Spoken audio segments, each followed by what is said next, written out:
Bizde kafelerde күндө той.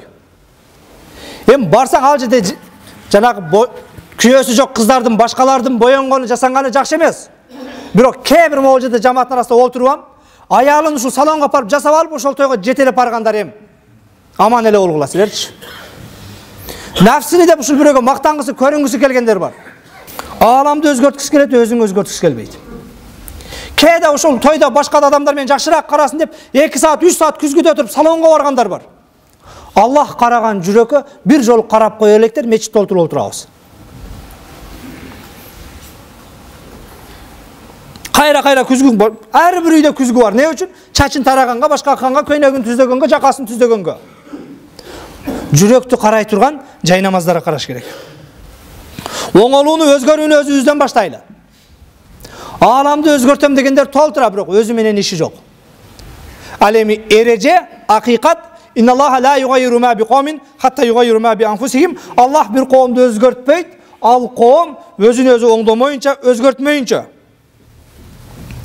Нафсиге азгырылып, колунан иш келгени да, келбегени да мактанганга уста. Көпчүлүгү ушул Манас Нурпагыбыз деп мактанат. Мен жет атам андай болгон деп мактанат.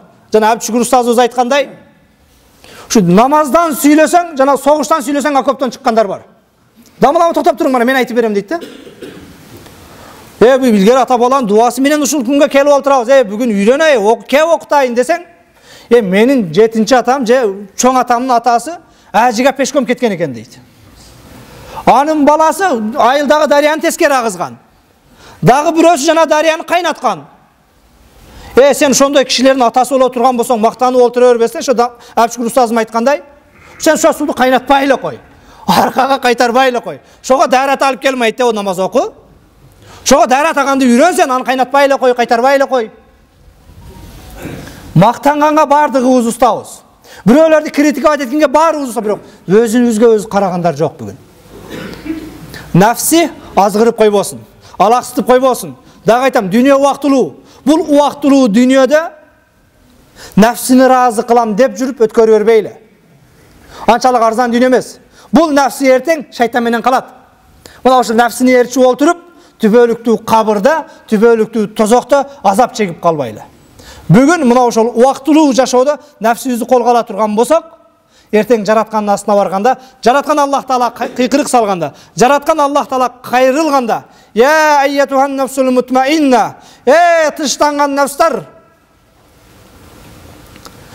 иржии иля раббики радиятан мардия, эген сенден ыраазы, сен да эгенен ыраазы болгон абалда Роббиңе кайт. Фадхули фи ибади вадхули жаннати, менин салих пенделерим менен болгун, ошолор менен бирге ыймандууларга даярдаган бейишиме киргин дегенде, сиздин нафсиңиз ошолордун катарында болбой калбасын. Жараткан Аллах Таала жалпыңыздарды угуучу, уккан аят хадистерге амал кылуучулардан кылсын.